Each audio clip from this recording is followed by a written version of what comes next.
we know obviously 2025 was a difficult year in terms of the balance sheet, which was a contradiction to what was happening in the field because we had some very strong yields. It was a good year in terms of production. But when people come to the conference next week, what they're going to hear are the advances and the developments we've been making in addressing some of the issues, and in fact many of the issues that affect the day-to-day operation. So whether that's chocolate spot control for beans, grass weeds, and we're also going to report on a new project in terms of clubroot surveillance and monitoring, which is obviously very relevant at the moment. January is always a great time to sharpen up on the technical side of tillage farming. With the new season ahead, there's no shortage of meetings, talks and other events over the coming weeks to help you stay up to speed with the latest national and local developments that matter to your business. Big question is, which one of these will you make time for? You're listening to the latest episode of the Tillage Edge with me, Michael Hennessy. If you enjoyed the series, we'd really appreciate it if you could follow the podcast and leave us a review on Apple or Spotify or wherever you get your podcasts from. One of the standout dates in the Irish tillage calendar every year is the National Tillage Conference, a key event for hearing about the latest research, innovation and thinking in crop production. Today I'm delighted to be joined by Dr. Ewen Mullins, Head of the Crop Science at Teagasc, who will give us a preview of what's in store for the 2026 conference in January this year. Ewen, the National Tillage Conference is coming up next week. You might just remind us of the details of that. It rolls around every January and it's on next Wednesday, January the 28th. We're back in the Lyrath and kicking off at 9 a.m. And we just ask attendees who are, everybody who's planning to come along, and we hope there's lots of them, that they just pre-register online, teagasc.ie, before midnight on Monday night. And that really helps us in terms of planning and logistics. So, Ewen, as we're recording this today, it's fairly gloomy outside. It's wet and there's lots more rain coming. The grain markets aren't exactly jumping out themselves. Lots of reason to be downbeat. But I hope there's a bit of bright news at the conference next week. There is. We know obviously 2025 was a difficult year in terms of the balance sheet, which was a contradiction to what was happening in the field because we had some very strong yields. It was a good year in terms of production.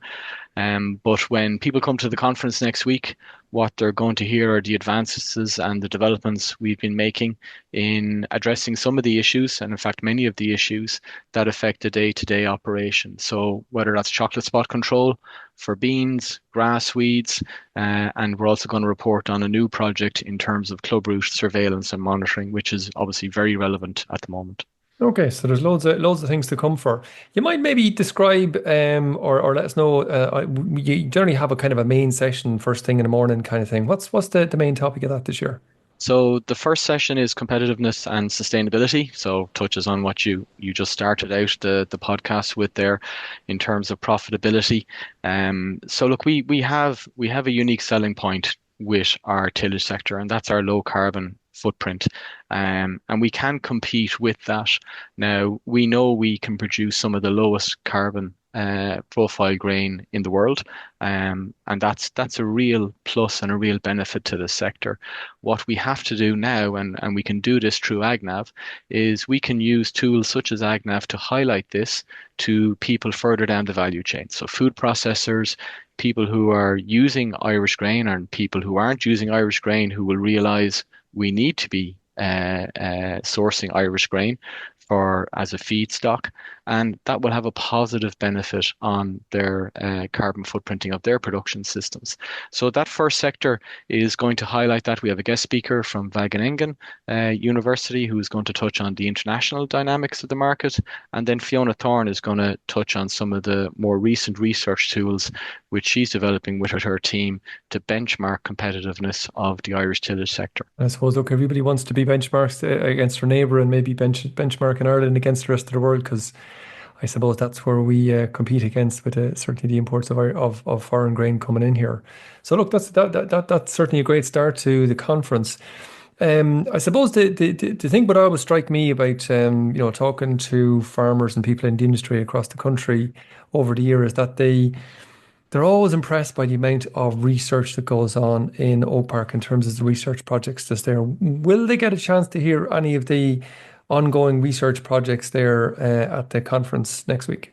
They will, absolutely. And the structure, if people have been to the conference in the last few years, they'll know that we've changed the structure. We've shortened the presentations to deliver more research snapshots, which gives the opportunity for people to see what we're doing across all the range of projects. So, for example, as I said, we have reports on the chocolate spot. We have reports on the recent regulation on NGTs at a European level. We also have the new project on Clubroot.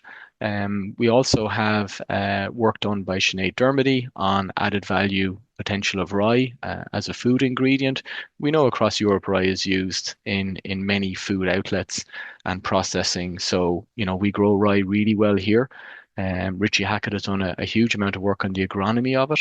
It's increasing in acreage, so why can't we chase that added premium? And this is the work that we're doing. Okay, fantastic. You mentioned earlier grassweed and VJ Bhaskar, the researcher in Oak Park, is becoming a European expert in this particular field. He's at the conference again next year, giving us a bit more information, is he? He is. So we have a session after the coffee break in the morning. It's about black grass predominantly, but of course the conversation it will drift into other grasses, no doubt, Italian ryegrass and maybe a bit of annual meadow grass as well. But we do have the workshops in the afternoon. So whatever people hear in the morning, it might just be a snapshot. The workshops in the afternoon give the opportunity to dive into it a bit more. Within that grassweed session, though, we have two, as I said, speakers from the UK. We have John Cousins from ADAS, and we have Adrian Joint, who's a recently retired farm manager from Shropshire.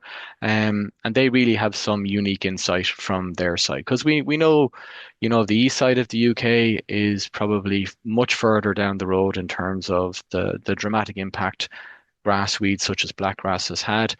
The western side of the UK is probably not as advanced, and thankfully, and we're further behind even more thankfully. So really this session is about giving us a heads up. They're going to share their learnings, and I think it's going to be very insightful. You mentioned the workshops. There's a session again in the afternoon with the workshops. Why are we sticking, or why are you sticking with the workshop style again? Because it works is the Okay, honest answer. good, I mean, good the enough, good enough feedback. reason for anybody. Like Very good. we tried it 2 years ago as a first off. We were conscious that people sitting down listening to PowerPoint all day long is it can be a challenge. We did surveys 3 years ago. We got the feedback. We took it on board. So we changed it. We tried something new, and the feedback we got last year again is that it works.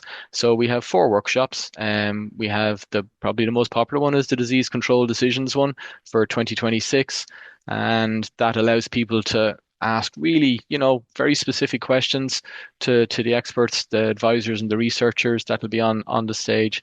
We have a weed clinic, we have one on competitiveness and sustainability, and then we have one on NGTs as well. So all of those four workshops, people can select three of the four. They run concurrently through the afternoon, and we would ask when people register that they select the three workshops that would be their preference.